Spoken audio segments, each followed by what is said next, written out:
What does the word undocumented mean to you? Does it make you feel uneasy, pity, concern? For most of my life, that word has meant frustration, fear, and helplessness. Frustration over the criminalization of my parents despite their exhaustive 15-hour workdays in order to provide for our family. Fear that we may be torn apart, or that my dreams aren't big enough to be validated. Helplessness because despite my best efforts as a student and as a son, I cannot guarantee that my parents' sacrifices were worth making. Growing up, I didn't tell people I was undocumented, not only because it was dangerous, but also because I didn't want it to define me or my parents. They are intelligent and caring educators from Colombia who taught me the power of knowledge and empathy. I was the kid who broke all his toys trying to figure out how they worked. I was the quiet kid who learned how to play the bass at a small church. I am the person that's studying engineering and medicine because I want to help people, but I didn't want to stop learning math.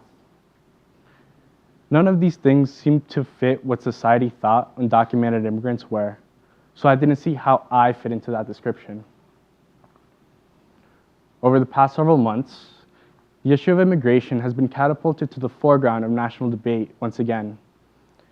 The attention has brought with it a wide array of rhetoric around undocumented immigrants, with both ends of the spectrum contending to be the loudest.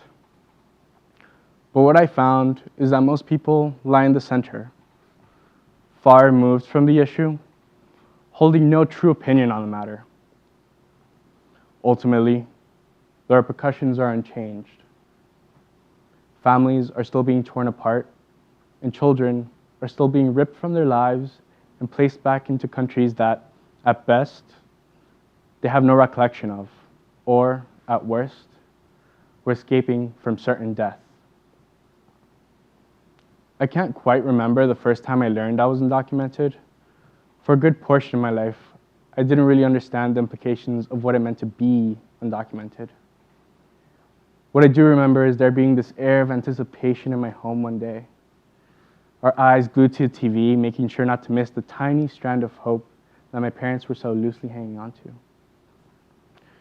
We were gripped by the news that the DREAM Act had been introduced in Congress. It was a bill that essentially would grant certain undocumented youth a pathway to citizenship, provided that they become contributing members of society through obtaining a secondary education degree, working, or joining the military. That was the first time I had heard that there was something that gave undocumented youth a legal status. It was also the first time I learned that they were called dreamers, and that I was considered one of them. After what must have been weeks of anxious waiting, the results of the vote came back. The DREAM Act did not pass, and millions of dreamers continue to live in the shadows, our futures uncertain.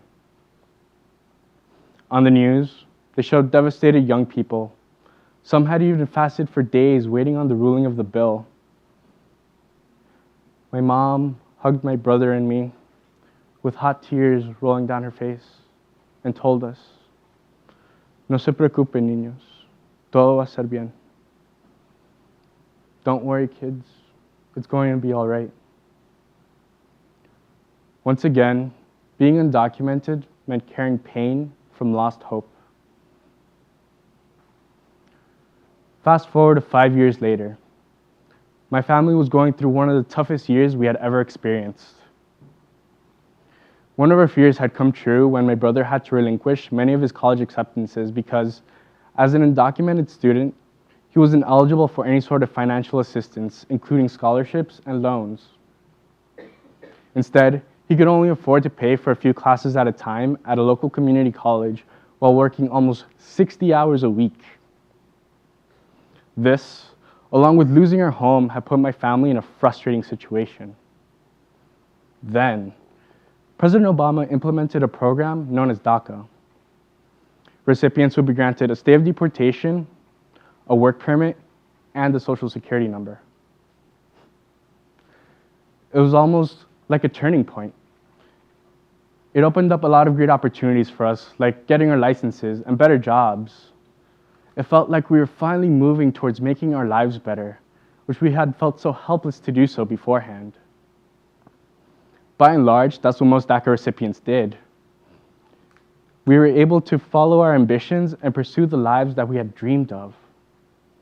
Like Cesar Montolongo, who is obtaining his MD PhD, a personal goal of mine, and is developing tools for more personalized medicine through his research. And Dulce Garcia, whose experiences led her to become an immigration lawyer so that she could advocate for her community. Many of us were able to become homeowners and car owners, and a good number of us were able to even start our own businesses. Some were able to follow their aspirations of becoming artists and actors, like Bamba John Bamba, who has played roles in various TV series and most recently played a small role in the blockbuster film Black Panther. But while DACA provided a lot of great opportunities, it was far from perfect. It was simply a temporary measure meant to be replaced by a more permanent solution.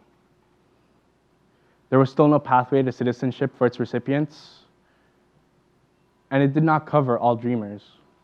It only covered about 40% of the conservatively estimated 2 million that would be eligible for the DREAM Act. Even with DACA, there were a lot of doors that were still closed to me. College was prohibitively expensive. I still did not qualify for any sort of financial assistance. And there was frustratingly few scholarships that were difficult to find. But thankfully, I had amazing teachers, classmates, and so many wonderful people supporting me along the way.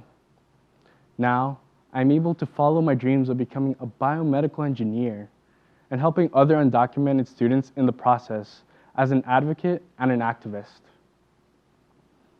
I had once rejected the title of undocumented, but to my surprise, it evolved into something that empowers me and that I use to help my community. These experiences and the amazing people I met along the way helped redefine what being undocumented meant to me. I no longer feel frustration, fear, and helplessness. Instead, I find that my community embodies resilience, strength, and courage. Right now, we are faced with a tumultuous environment for immigrants, especially for undocumented immigrants. There is an intense debate around immigration and DACA, and dreamers are caught in the crossfire with no resolution in sight. We are at risk of having our lives pulled out from under us and falling back into a despairing limbo.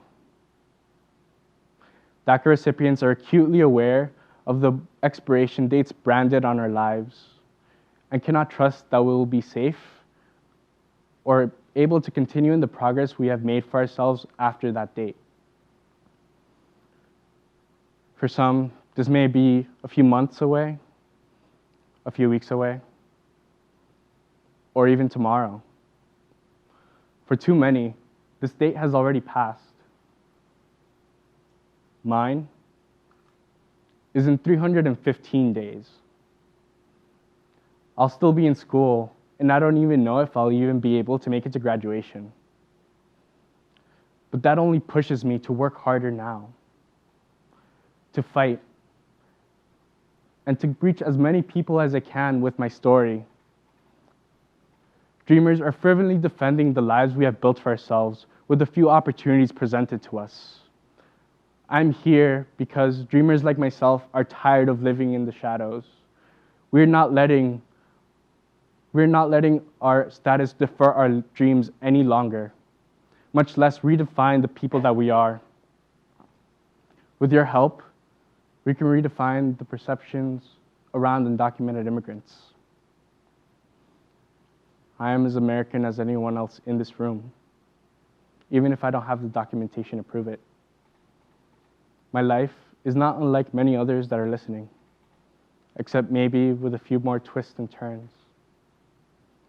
All we're asking for is for a chance to live our lives without fear and to be able to make our dreams, built on the shoulders of our parents' dreams, come true. You can use your power by going out and voting, holding your legislators accountable, and giving a platform to this community that is tired of living in fear and shame and is reclaiming its humanity. At the end of the day, this is home. Our families are here. Our lives are here. The only futures we have envisioned for ourselves are here. We just need a little bit of your help to get there. Thank you.